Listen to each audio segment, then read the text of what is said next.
سر نیچے. آپ نے کہا ارے بات بتاؤ سر نیچے کیوں کیے ہو؟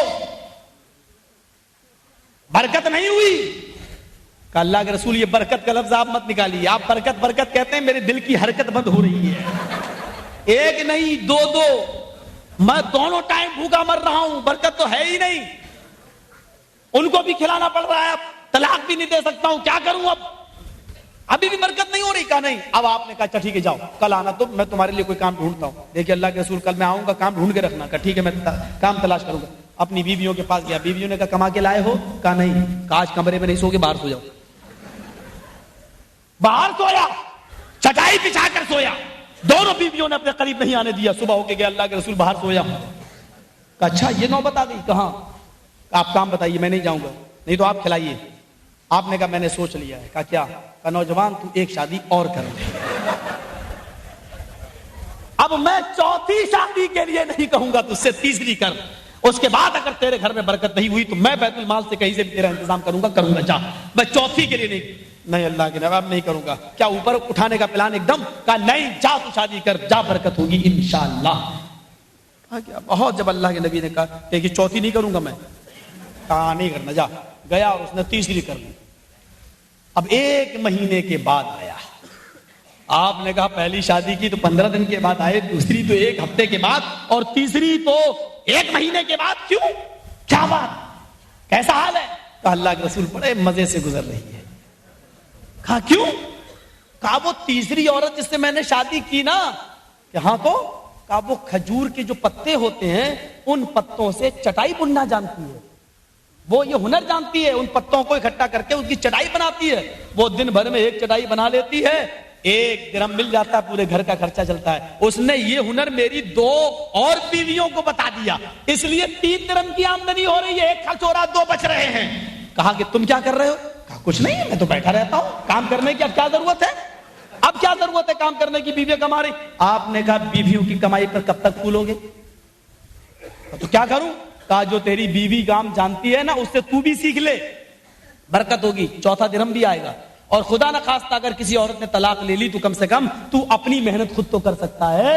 کہا کہ دیکھا اب آپ کام بتا رہے ہیں کہ تو بھی سیکھ لے, پہلے آپ نے کیا کہا؟ شادی کر لے. آپ نے کہا میں نے کہا تھا برکت ہوگی, ہوئی؟ کہاں یہ تو ہوئی ہے اللہ کے نبی صلی اللہ علیہ وسلم. تو میرے بھائیوں آج ہمارے یہاں لڑکیاں بیٹھی ہوئی ہیں 30 سال 35 سال 25 سال کی, ہم شادی نہیں کر رہے ہیں. لڑکے بیٹھے ہوئے 35 سال 40 سال, شادی نہیں, ابھی پیروں پہ کھڑا نہیں ہوا ہے. اس نوجوان کی طرف نظر ڈالو میرے بھائیوں. شادی جب ہوتی ہے تو لڑکی جب اپنے سسرال مائکے سے سسرال آتی ہے تو اللہ کی قسم برکتوں کے دروازے کھل جاتے ہیں. لڑکی جب دلہن بن کر ہمارے گھر میں آتی ہے تو برکت لے کے آتی ہے, لیکن اس برکت کو ہمارے جہیز کی ڈیمانڈ نے چاٹ لیا ہے اور جہیز کی لعنت نے اس برکت کو ختم کر دیا ہے. میرے بھائیوں آج یہ برکت ہمارے گھروں سے اٹھی تو جہیز کی لعنت کی وجہ سے. بہت پہلے میں نے آپ کو بتایا تھا, آج بتا دوں.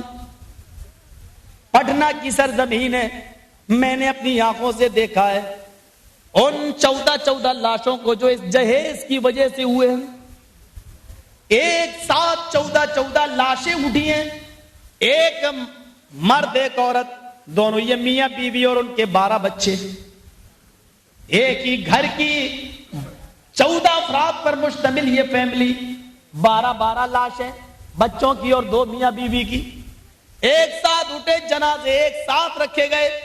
ان جنازوں میں بھی شریک تھا. پوری پٹنہ کی سٹی کانپ رہی تھی کیونکہ 14 جنازے پہلی بار کسی نے اٹھائے, پہلی بار وہ قبرستان کے اندر لے گئے, پہلی بار ان کا ایک ساتھ لگا کر ایک مرتبہ جنازے کی نماز پڑھی گئی. پہلی مرتبہ 14 لاشوں کو ایک ایک کر کے قبر میں اتارا گیا. پورا پٹنہ کانپ رہا تھا. جانتے ہو یہ منظر کیوں پیش آیا؟ اس باپ کی ایک جوان بیٹی تھی, رشتہ آتا تھا, شادی میں 1 مہینہ رہ جاتا تھا, لڑکے کی طرف سے جہیز کی ایک لسٹ آ جاتی تھی. غریب باپ تھا, رشتہ ٹوٹ جایا کرتا تھا. دوسرا رشتہ لگا, 1 مہینہ رہ گیا, پھر لسٹ آ گئی, رشتہ ٹوٹ گیا.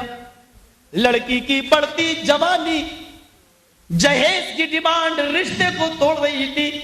لڑکی بھی اپنی جوانی کو کنٹرول نہ کر سکی اور اسی محلے کے ایک غیر مسلم ایک ہندو لڑکے کے ساتھ اس کے ناجائز تعلقات قائم ہو گئے. پھر خدا کی مار ایسی پڑی کہ لاکھ آلات منع حمل استعمال کرنے کے باوجود قدرت کا ایک تماچا ایسا پڑا کہ وہ لڑکی کا حمل ٹھہر گیا, کسی طریقے سے رہ گیا. نہ تو لڑکی کو پتا چلا کہ یہ الٹیاں کیوں آ رہی ہیں, نہ گھر والوں کو پتا چلا. اس کی ماں اس کو ہاسپٹل میں لے کر گئی. سرکاری ہاسپٹل اتنے قریب تھے کہ یہ پرائیویٹ ہاسپٹل میں علاج بھی نہیں ہو سکتا تھا. سرکاری ہاسپٹل کے ڈاکٹر نے کچھ رپورٹیں دی کہ یہ رپورٹ لے کر آؤ, بلڈ جانچ, پیشاب کی جانچ, فلاں جانچ. جب یہ ساری جانچیں سامنے آئی تو پیشاب کی جانچ سے یہ ثابت ہو گیا کہ لڑکی حاملہ ہے. کہا کہ اس حال میں تو یہ ہونا, یہ الٹیاں نہ ہے, لہذا جاؤ, کوئی گھبرانے کی ضرورت نہیں, حمل ہے, ماں بننے والی ہے. لڑکی کی ماں کے پیروں کے نیچے سے زمین سرک گئی. اسپتال میں اور بھی لوگ ہوا کرتے ہیں. دھیرے دھیرے یہ خبر جنگل کی آگ کی طرح پورے محلے میں, پھر پورے پٹنہ میں پھیل گئی. اب جہاں اس لڑکی کا بھائی نکلتا لوگ چڑھاتے, کتنی گرمی ہے اس کی بہن میں, ارے ہندو ہی ملا تھا, ہم لوگ کیا مر گئے تھے. اس طریقے کے تانے مارے جاتے. لڑکی کے باپ کو بھی ستایا جاتا. ایک دن لڑکی کا باپ ان تانوں سے تنگ آ گیا اور اس نے ایک میڈیکل اسٹور سے زہر کی شیشی خریدی اور چپکے سے جب اس کی بیوی کھانا بنا رہی تھی تو پورا زہر اس پکتے ہوئے کھانے میں ڈال دیا. دروازہ اندر سے بند کیا, دسترخوان لگایا, کہا آج میری چھٹی کا دن ہے, سب بچے میرے ساتھ بیٹھ کر کھانا کھاؤ.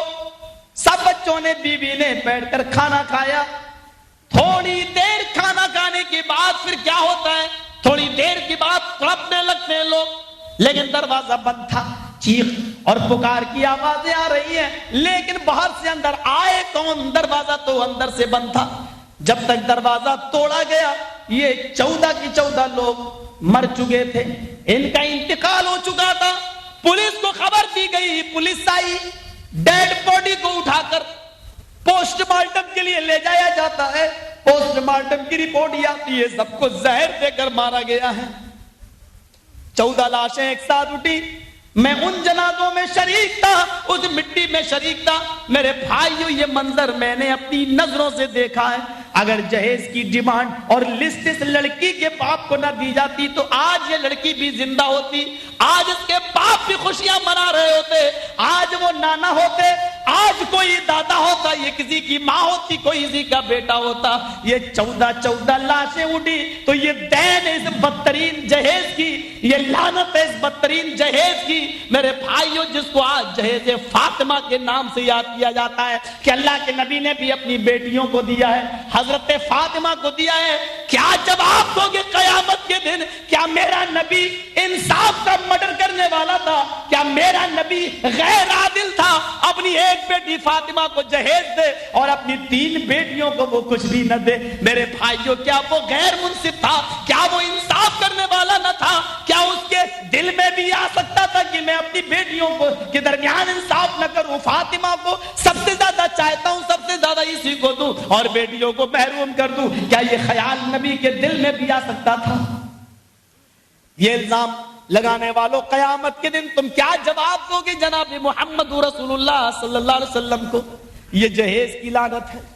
آؤ جہیز کی اس رو میں بدترین لعنت میں بہ رہے ہو تو میں آپ کو بتاؤں.